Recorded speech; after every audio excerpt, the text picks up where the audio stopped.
It's my privilege to introduce my friend David Hausman as today's speaker in the ongoing Conversations with Scientists series. I'll admit I was a little bit surprised when David asked me to introduce him today. I went back and looked at some of the old ones, and these talks are usually introduced by somebody who has known the speaker for many decades, often for his or her entire career at MIT, and sometimes even dating back to shared undergraduate experiences. David finished his PhD before I was born, so our acquaintance is considerably shorter. But I will say that making an unusual choice is in fact entirely typical of David. He does things in his own way, with very little regard for convention, and always for his own very good reasons. Which leads me to wonder, why did he ask someone who's only known him this decade to give this introduction? David, what are you hiding? All kidding aside, David is the sort of colleague that inspires lasting, loyal friendship.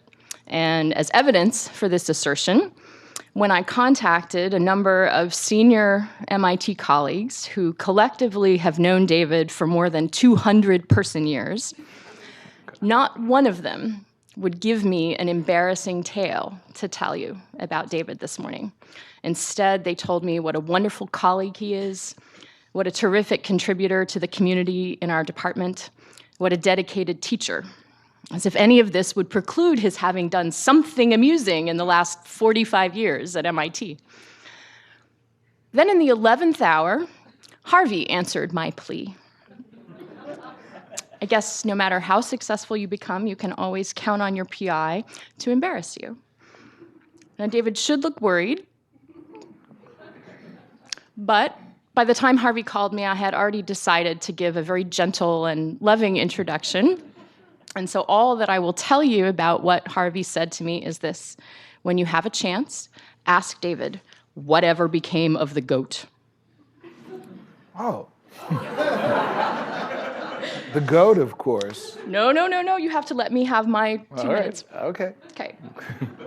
We'll If there's one thing that I've learned from my years of teaching 750 with David, it's that he expects you to do your homework.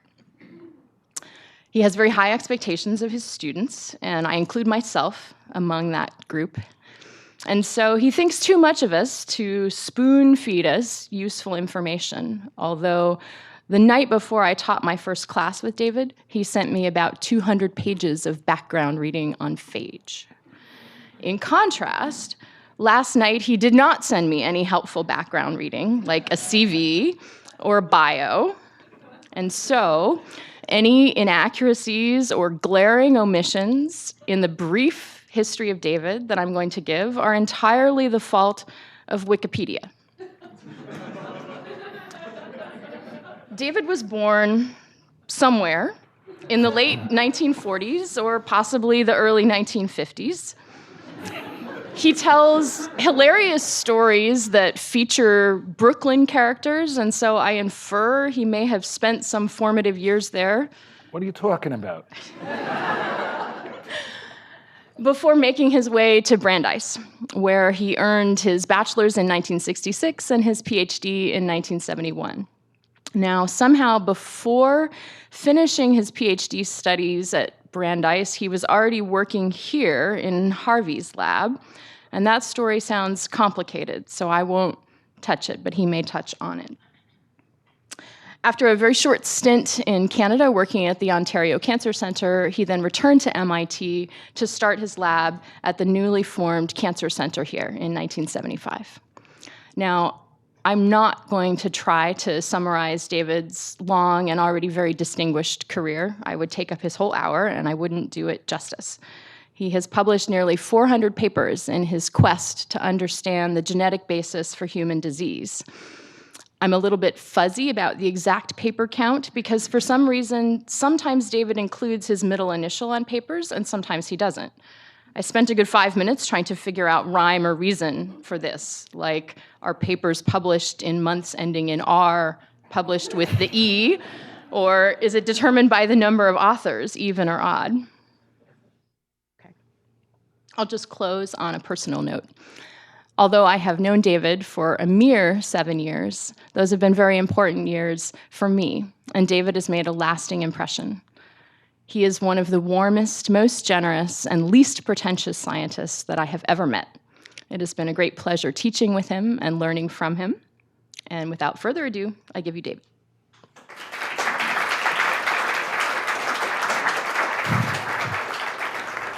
Well, thank you, Wendy, and thank you all for coming. And there will be a quiz at the end. But, oh, okay, I can change that, and we can just have. I'll do the quiz during the course of the hour. But it's nice to be back in this room where, for a number of years, I taught medical genetics in the HST class, and actually also videoed the classes because occasionally students would get a pager that told them that the autopsy was now and we have to leave. So we filmed the classes. But Tom, I usually brought at least one dog to every class, and I guess there's no one who remembers those days. But yeah. They mostly behaved, and you can tell that from the videotape because they're. Yeah. But today, I guess what I want to start with is having looked over some of the, other conversations with a scientist. It started at the beginning, and yes, I was born in the 40s. In fact, in 1946, to be precise. But, and I want to start at the beginning because it may help to just give a little sense of how I wound up doing work in this field. And it turns out that, and I really didn't understand this until quite a bit later in my life and my mom's life, was that it was actually my mom who was really behind everything. Now, that's always true in many families, but in my case, so to take a little bit of a trip back, I also have to take you back to New York. How many of you guys have grown up in New York? And who actually went to the public schools and was put through the SP classes? No? Schools, what class? The SP. They didn't exist when I was there. No, they did, Lisa. They did. Because my mom, who was born in 1911, graduated from high school at the age of 15. For the same reason that a lot of people in New York, including I, graduated from high school at the age of 15. Because what they do is they compress the 7th, 8th, and 9th grades into 2 grades. So you can be a little shrimpy kid and wind up arriving, for example, at Brandeis, say, and wind up in a dorm room that is on a floor that includes the entire Brandeis football team, which was an interesting experience because at the time Brandeis no longer had a football team. So these graduating seniors were in fact, well, graduating is kind of a loose term to be used. These graduating seniors were, I would say both substantially interested in different things than I was and substantially larger than I was. It was an interesting experience. And I gather that my mom had the same experience going from high school to Hunter College in 1926 at the age of 15. And I only kind of realized late in her life that what she really wanted to do was what we do. And the way I realized this is it was, by the time she graduated, it was now, the start of the Great Depression. She got herself a job in a hematology lab and would travel an hour and a half by ferry and so on to Staten Island from Brooklyn, just because that's what she wanted to do. And, then the possibility of actually having a more lasting job that might pay something came up, and she became a teacher. She became an English teacher. But that didn't stop her from being interested in what we do, and we'll skip along till the 1950s. And so she had she also had a tremendous interest in nature and a tremendous, will to just go out and do whatever it was that she could do. So she, I think before she graduated from college or right after, she got herself a little fellowship to go out to University of Michigan and studied at the ornithology labs up there in northern Michigan, not in Ann Arbor, but up almost at the UP. And I was able to find a PDF of her report from, I think it was like 1930 or something like that. And I was so thrilled with that. But she would, once she established herself as a teacher, she would go out on her own to national parks and, fearlessly, take the train on her own or with a couple buddies, wherever. And the story, of course, that affects me the most is in 1938,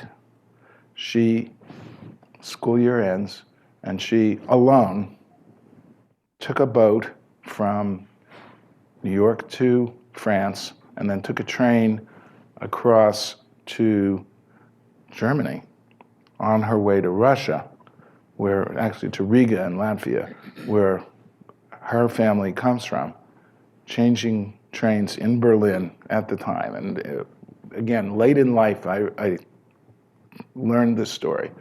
And, she said to me, the sound of the stormtroopers' jackboots marching up and down the platform as she changed trains in Berlin was something that was one of the most frightening things you could imagine. But she was a tough cookie, and she said, whatever. I was getting there, got to Riga, saw all of the family for the last time. So anyway, that little vignette also reminds me to say that the experiences in science that I experienced very much were influenced by the many amazing scientists, and I can't help but think of Salva as sort of at the top of that list, who came out of Europe, escaped, and somehow managed to, reestablish themselves here after the whatever it was. And I also think of Mario Capecchi and his 5 years of wandering as a homeless, parentless child in Italy. And anyway, that was a world that I was born into. And I think, a lot of aspects of what the experience that I've had through my life bring me back to that. And I would like to both keep on the track of, I wound up doing what I think my mom really wanted to do.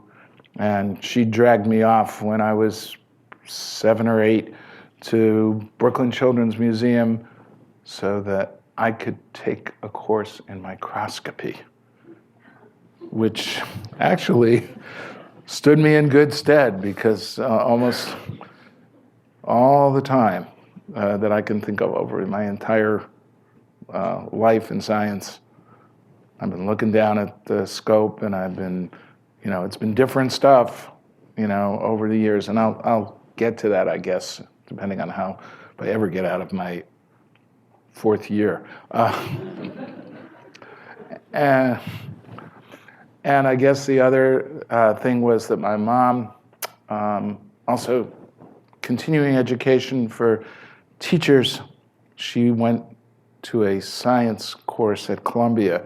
And I mustn't have been much more than about 7 or something like that, because after that, I wasn't going anyplace with my mom. I could get around New York on my own, and so that was that. And I did. But I still can picture the slide that Dobzhansky showed. Dobzhansky taught his course. I can't believe that, a person like Dobzhansky is sitting there teaching to, high school teachers. But there it was. And I do remember looking up at the screen and seeing that Drosophila head that might have reappeared, essentially on Jeff Goldblum in The Fly or something like that. It absolutely looked monstrous to me. But that said, I got it. And I really, and it kind of was under the surface, because, at 13, I guess, I took the test for the special schools in New York. Anybody here go to Bronx Science or Stuyvesant or Brooklyn Tech? No? All right, anyway, took the test. I could have gone to Stuyvesant. It was like walking distance from the Lower East Side where I was growing up. But no, Bronx Science had a new building. Oh, it was an hour away by subway. Whatever, it's the cool place to go. So I took the test and wound up at Bronx Science, and it was great because you could spend all morning from the time you finally got your seat on the D train, working on your calculus homework or whatever. It's a little disconcerting, though, because if, in fact, you had to be at school by 10 after 8 in the morning, even when it was 5 degrees out, and if you were late twice in a month, you got detention, which meant you had to go and be there at 7 in the morning, which meant, so in order to get there at 8 in the morning, I had to leave the house maybe 6:30 or something like that. So I used to explain to my friends that I actually left before the moon came up, never mind the sun. So anyway, so there I was at Bronx Science, and it was an experience because these were really, really bright kids. It was kind of like MIT, except I wouldn't say on steroids, because I don't think most people are actually synthesizing steroids yet at the appropriate levels. It was an interesting experience. But, and I got put into this math class with the top kids in the city, and like one kid had won $192,000 on a $64,000 question, but he wasn't the best math student in the class. Best math student in the class was a kid who wound up going to Princeton and becoming a professor of physics at the age of 19. So, as far as I can tell, he's still there and doing fine. Anyways, so there I was, and I should say that I had not really appreciated yet that biology was going to be my destiny. And I was, into math, and I was into chemistry, and I was a little bit into what was going on at the time. I mean, the world outside, freedom rides had just started. We were a group of us going down to the Woolworths building and trying to express some support for the people who were being arrested at the lunch counters and so on. And that's kind of gone on throughout my life. And in fact, as I think back to growing up in New York, I was talking to Wendy prior to the talk about the fact that, when I started in the lab, everyone smoked. And everyone smoked in the lab. I was explaining that, well, obviously that changed. But the point is, if I do get lung cancer, it ain't going to be from smoking either in or out of the lab. It's going to be from growing up in New York. As I recall, since our next president apparently is also from New York, we couldn't see out the windows. The reason we couldn't see out the windows was because we had screens on the windows. And if anybody recall driving up the FDR Drive in New York? Anybody? Nobody? Along the East River? Okay, yeah. So you can get to 14th Street. There is now the remnants of what used to be the Con Edison power plant. All right, and the Con Edison power plant would blow black coal dust over the entire city, so that, particularly if you were downwind from it, as we were down on the Lower East Side, your air was filled with black particulate matter, probably more carcinogenic than any cigarette smoke could ever be. So anyway, I survived that.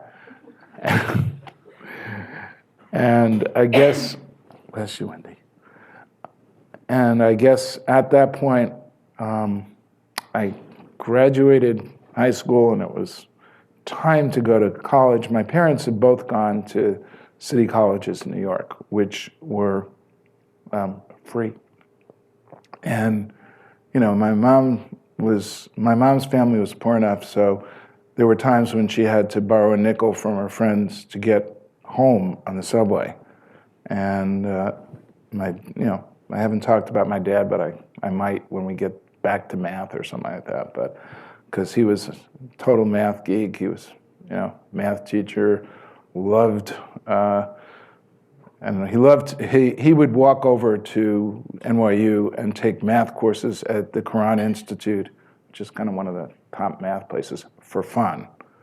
But that's what he liked to do. But the other thing that he did was he had been a math teacher, and then World War II started, so he joined up with the Army and became involved with radar, and actually passed through MIT, wound up, doing all kinds of radar and then other electronics engineering things after the war.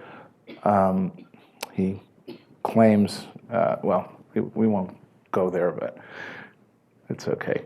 But in any case, so that side of where I'm coming from, I guess, is this idea that really like to do math, and kind of loved just, sort of learning stuff and then, going over it with him, and he'd have a unique way of explaining it, and I really appreciated, like, for example, Snell's law, where the refractive index change of a light beam changes its angle, and explained it really beautifully, I thought, in terms of, an army is marching along and then at an angle to a swamp or something that slows the army down.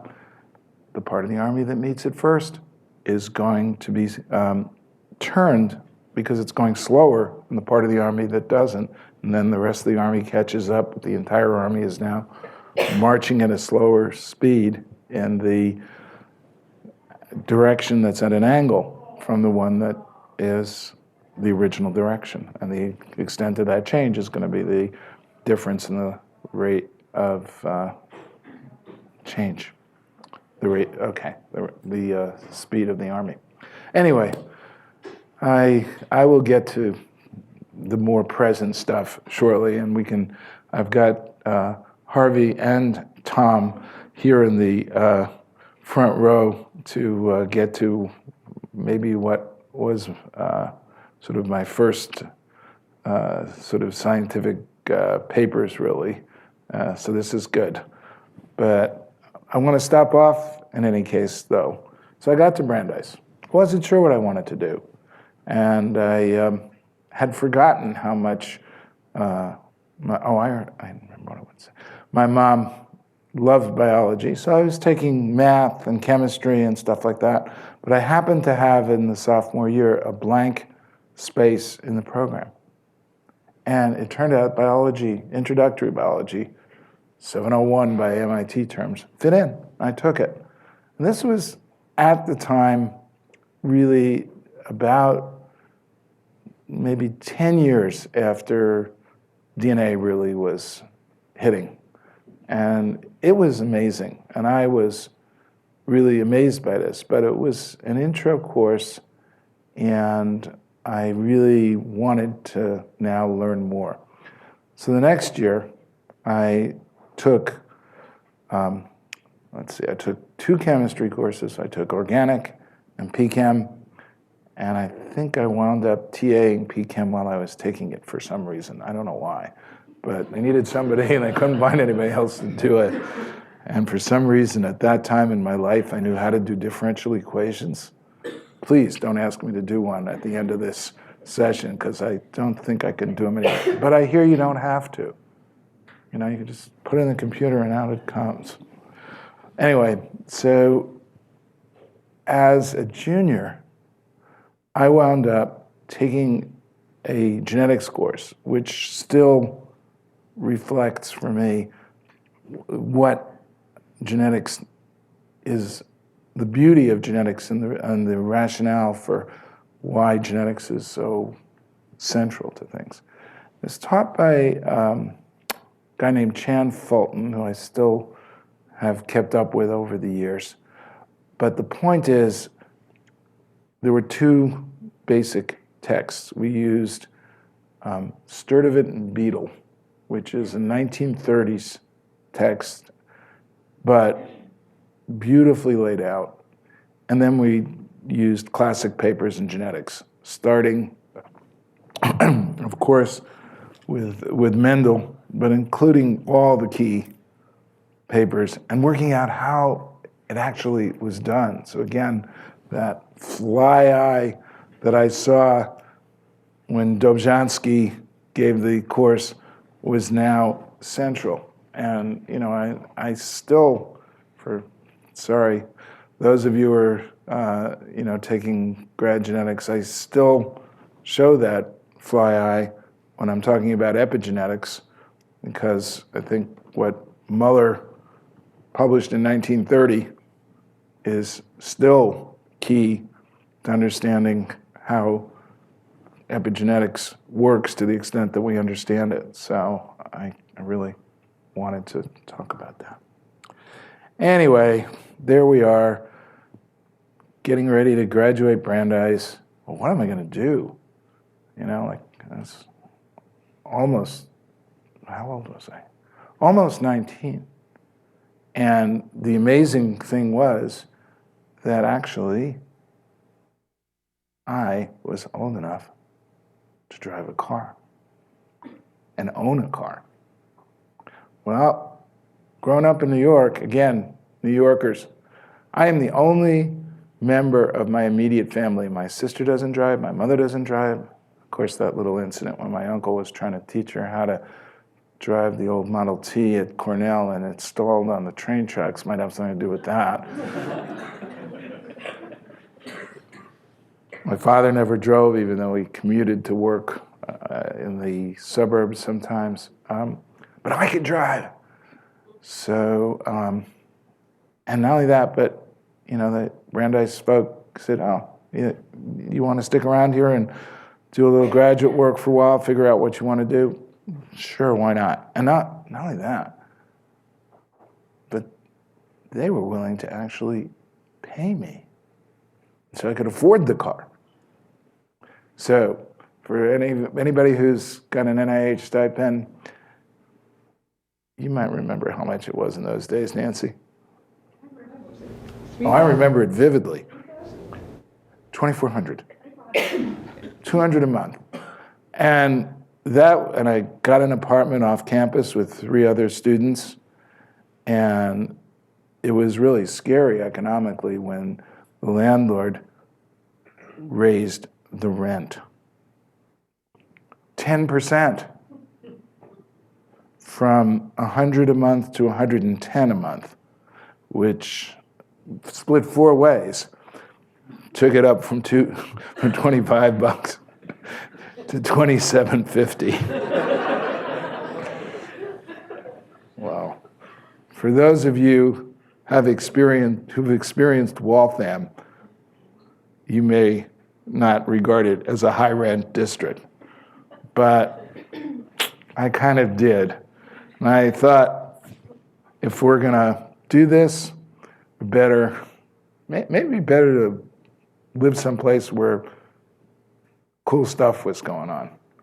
So my roommates from college had moved to Cambridge, and I said, what the hell? I've got a car. I can drive out to Brandeis and come back, and big deal. So I moved in at 223 Broadway.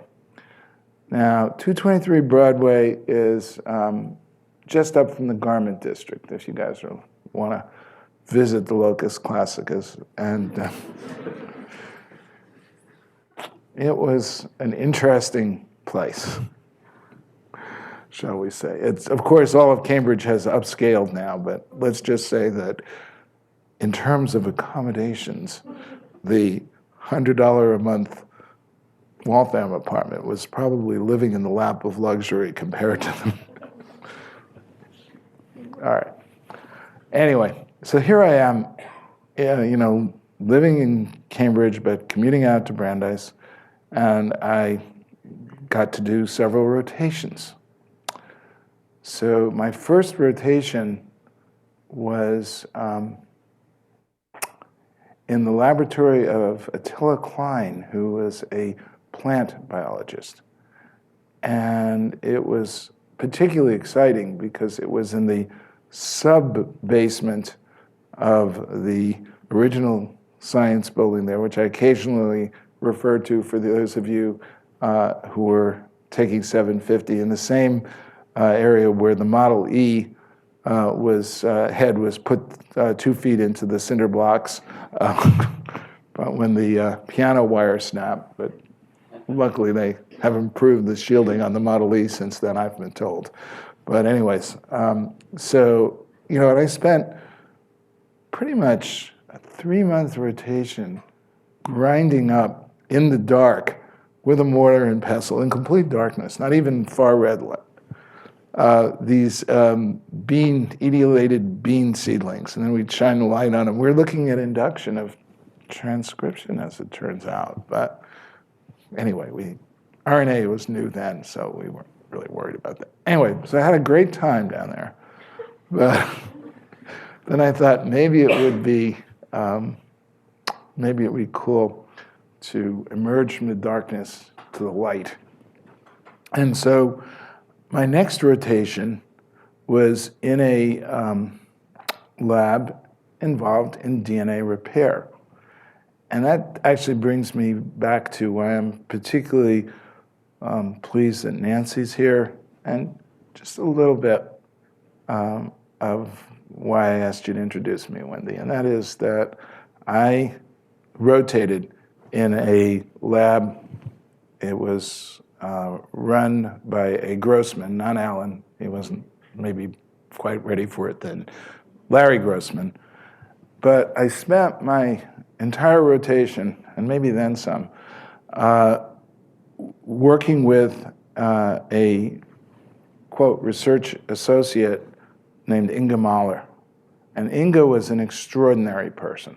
And she was really just a joy to interact with and to learn from. And it's really that experience working with what at that time, Graham, you can help me with this, but we called it Micrococcus lysodecticus, and I think it's now Micrococcus radiodurans, right? Yep. Yeah, so we didn't know it was going to be called. And this was a bacteria that was isolated, I think originally from the depths of a nuclear reactors, God knows where. And there we are. Oh, I forgot to mention that Inga didn't just smoke, she chain smoked. And so there we are between the denizens of the nuclear reactor and sitting there, and somebody's smoking all the time, you kind of have to smoke with them. So, but it was great. And then one more rotation before we get to how I wound up here and what was going on with that. So I also rotated again with a research associate who was at the time the wife of one of the professors in the department, and that was Raquel Sussman. And Raquel is really quite, it was an icon almost, in the sense that she isolated the first, correct me if I'm wrong, Nancy, first temperature-sensitive mutant in lambda in terms of the lambda repressor, 857. Oh, yeah. She did. Right, But she was Rockland. never recognized. Right. And that's just a little bit of kind of why, going back to my mom and going through, sort of my experiences.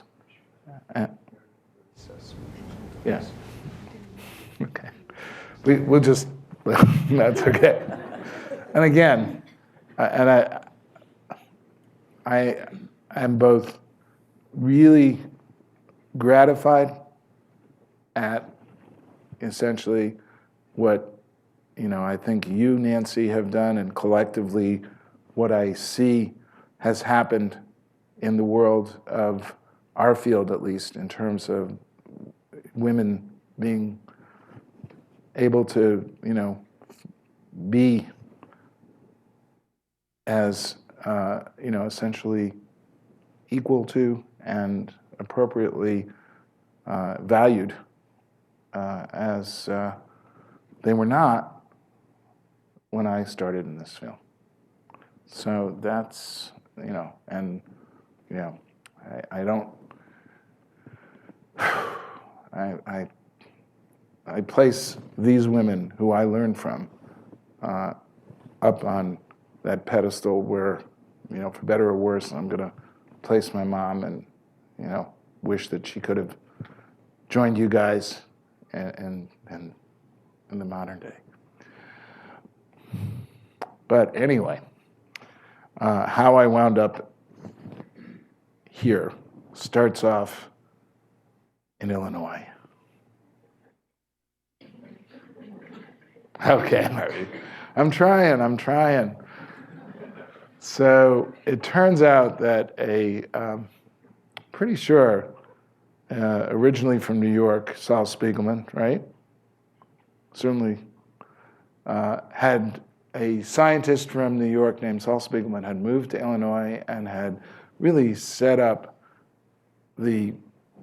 I think, an iconic laboratory in which all kinds of molecular biology was getting done.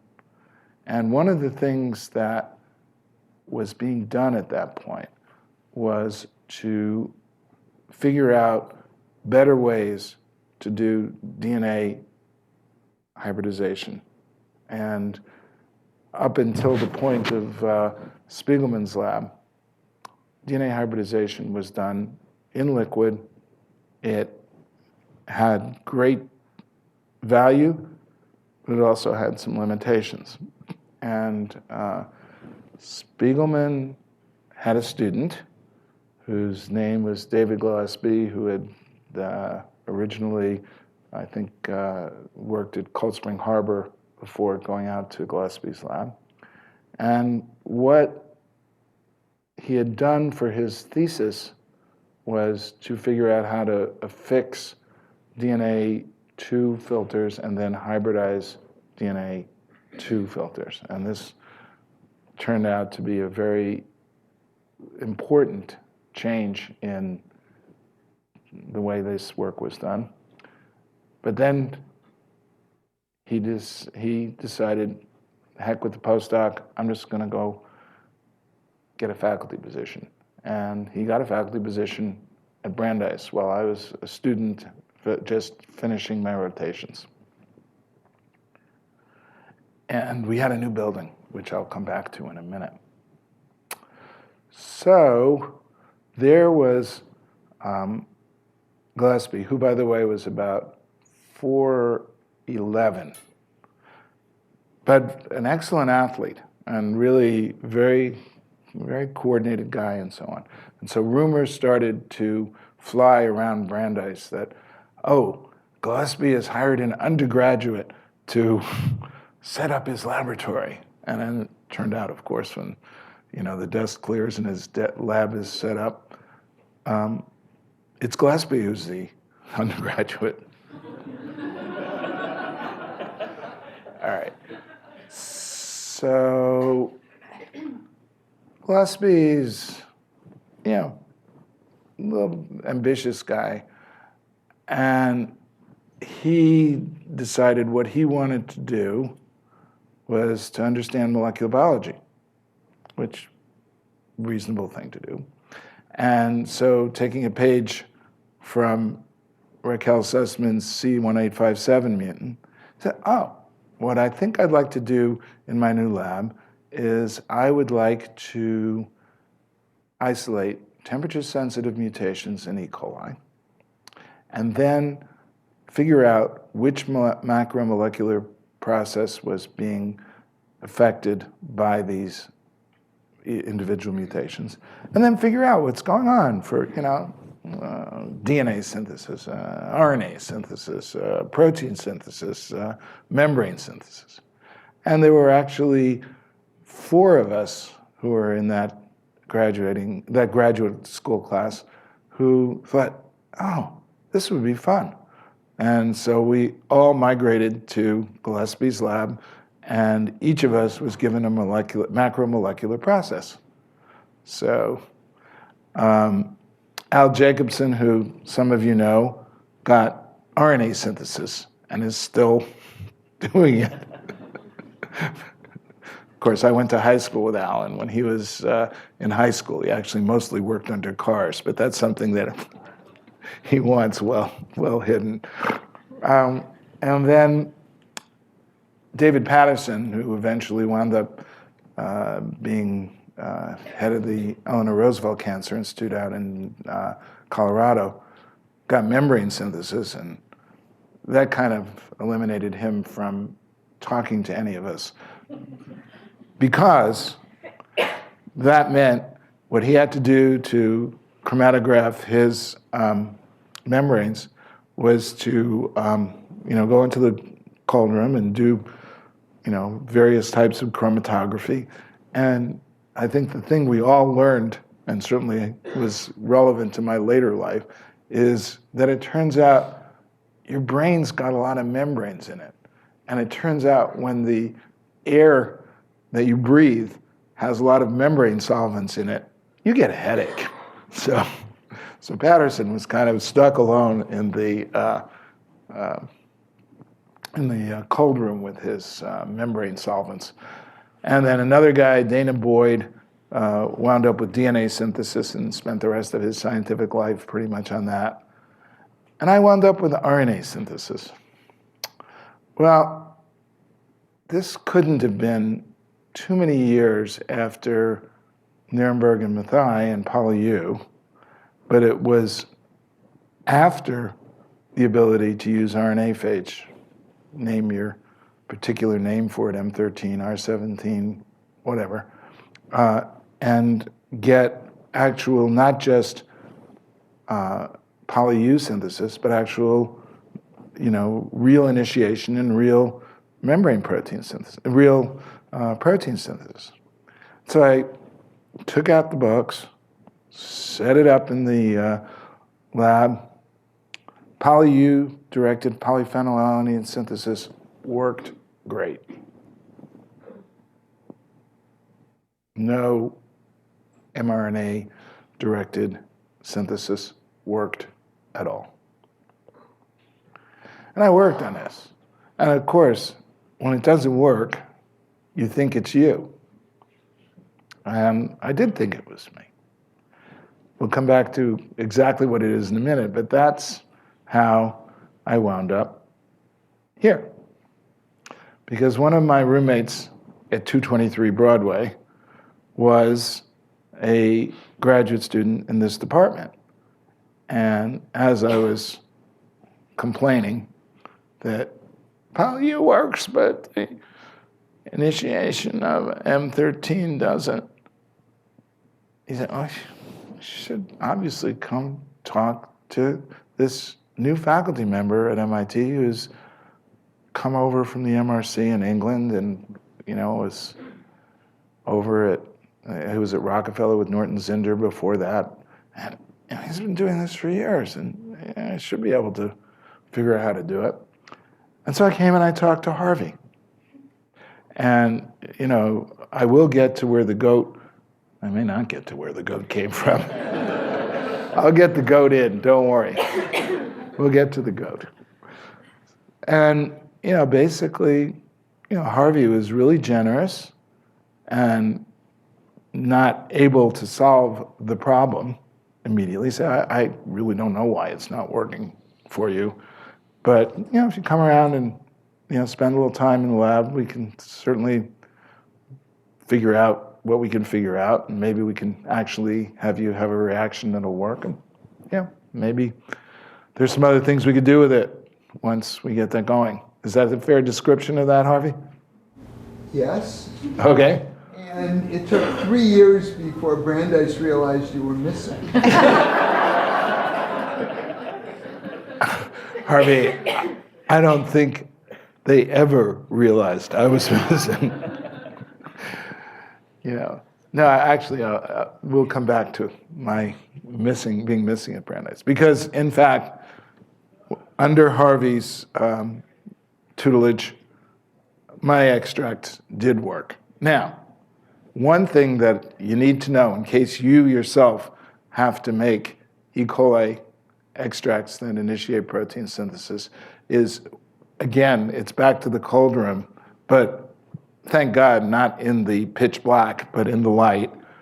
And back to the mortar and pestle I was grinding up the etiolated bean seedlings with, but you ground up your E. coli extract, your E. coli, with alumina, which is basically, it's just stuff, metal stuff or whatever.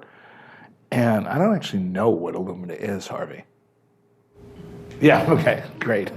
This is good. I should have asked you a few years ago, but all I knew is you put the alumina into the mortar and pestle, you put the E. coli that you've ground into the mortar and pestle, you add the buffer. It's always good to add the right buffer. And then you grind in the cold room until you hear the right sound. Now, actually, speaking of our attempts these days to be as inclusive as possible, what happens, Harvey, if you're deaf? How do you figure out whether you've ground the extract sufficiently or not?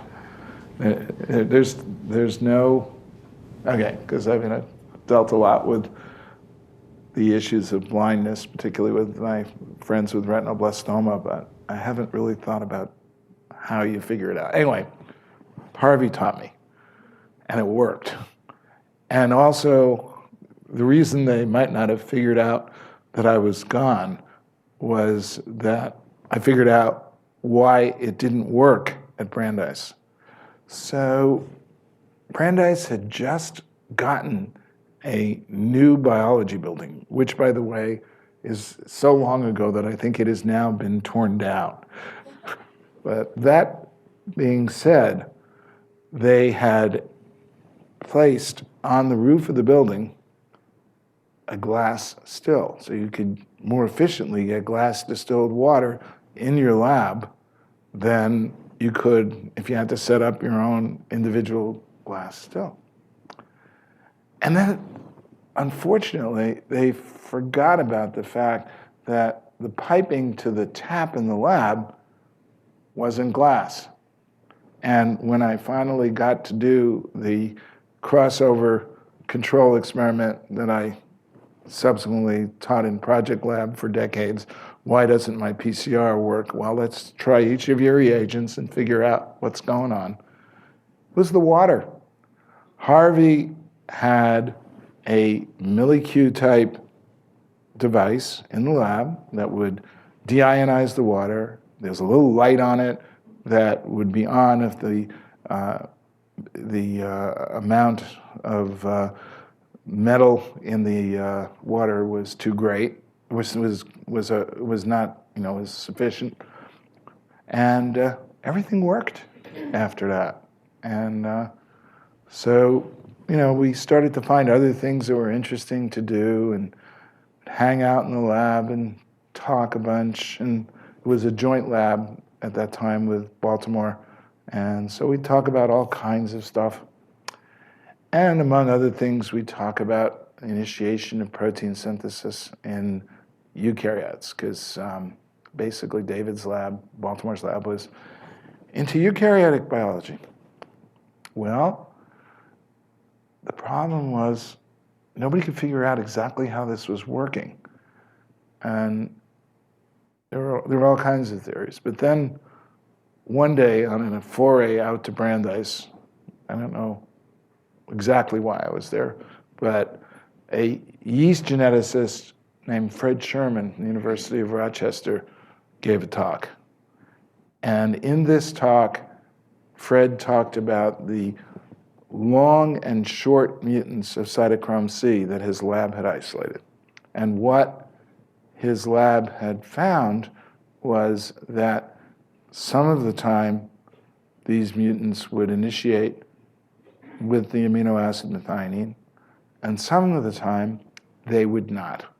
But when you looked at the data as he showed it, it became very clear to me that essentially what Alex Warshawski came to call the end-to-end rule was actually working, and it must be methionine tRNA that was initiating in eukaryotes as well. And so at that time, Tom had been doing a lot of work on medtRNA-M and medtRNA-F, right? And so I went to Tom, or we went to Tom, I can't really remember. You did the whole thing. Okay, well, yeah, we'll get to some of the interesting turns of events. It looks like this is as far as we'll get. But anyway, Tom had medtRNA-M and medtRNA-F from yeast. And the logical thing to do was to make an initiating extract with yeast. And so I brought yeast into the lab, which, Harvey was okay with.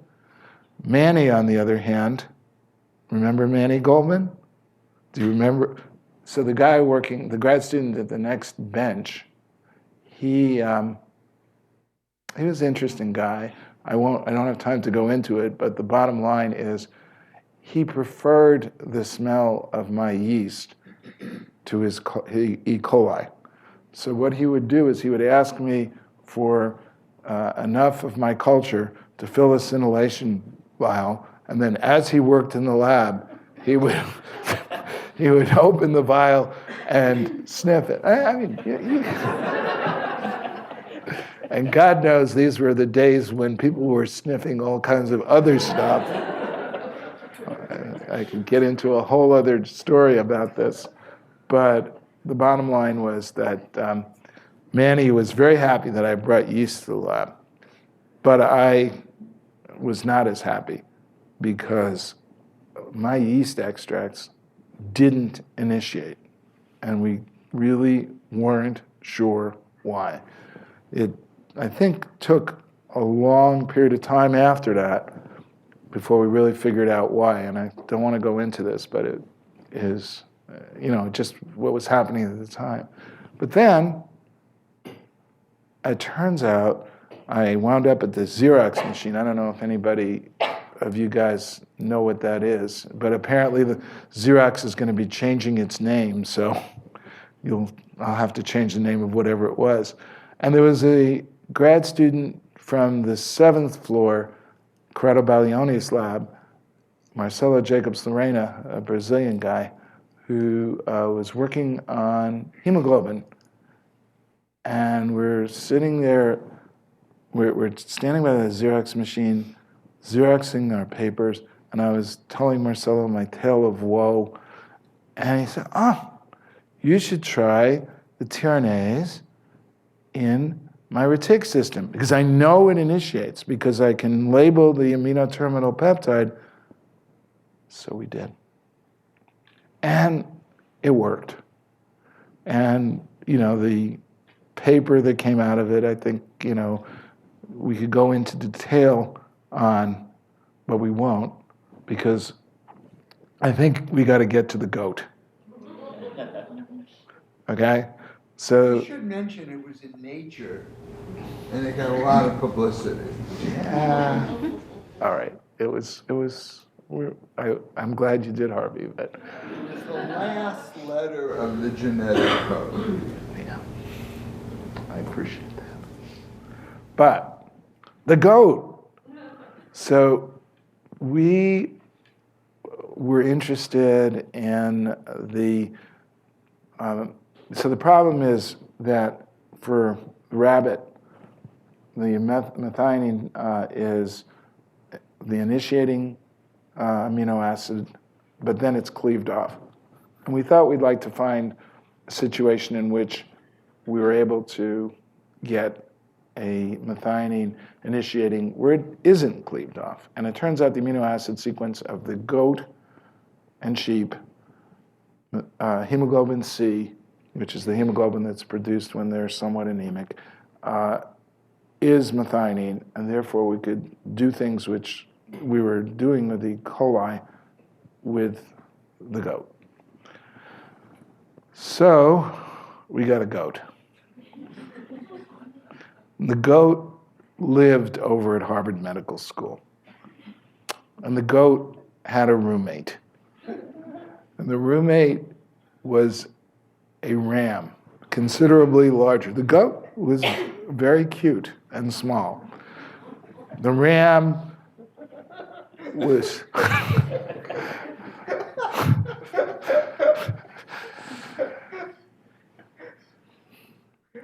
the ram was large and had a rubber stopper almost the size of the bottom of this.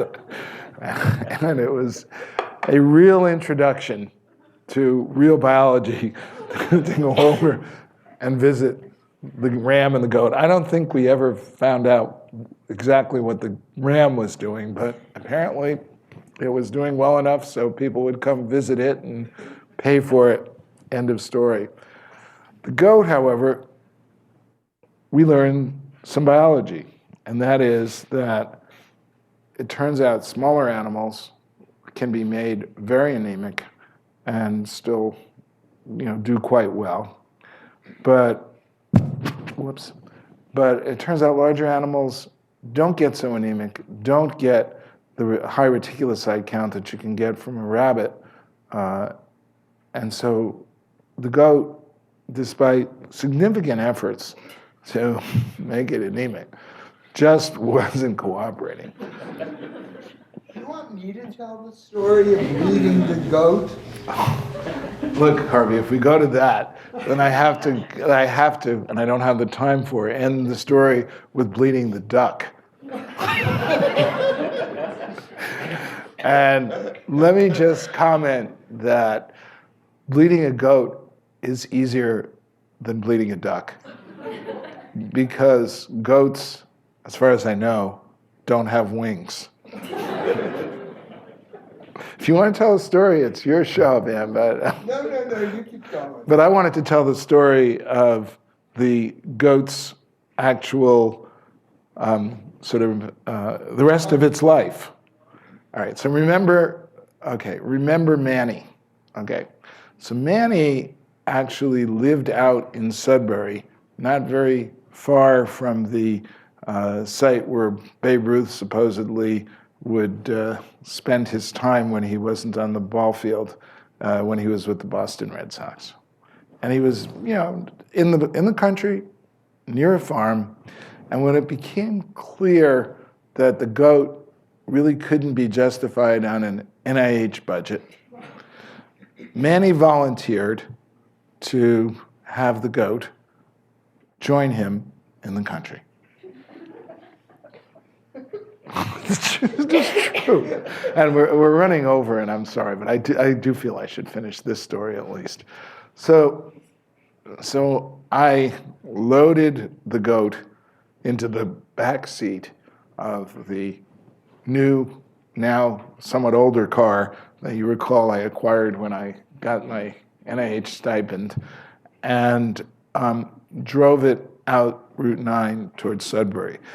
And luckily or unluckily, there were no video cameras at the time that could take pictures of the expressions of the other drivers as they saw the goat in the back seat of the car. But suffice to say, we made it to Sudbury, and we unloaded the goat and brought it into Manny's cabin in the woods. Well, all right. This unfortunately leads me to discuss the, let's say, habits of male graduate students. And Manny was living alone at the time, I think. But I think the evidence in favor of the fact that he was living alone is that his sink was filled with dishes which he someday planned to wash. Well, the goat got to Manny's place, saw what it was possibly going to be experiencing for the rest of its life, decided maybe Harvard Medical School would be better after all, jumped into the sink, essentially stomped until he had smashed every dish that Manny owned, and then proceeded to leave. Now, as I recall the story, the goat was eventually relocated to a farm down the road where all was well. I'm not sure exactly. I think there was a sale at Stop and Shop on dishes that allowed Manny to essentially eat again.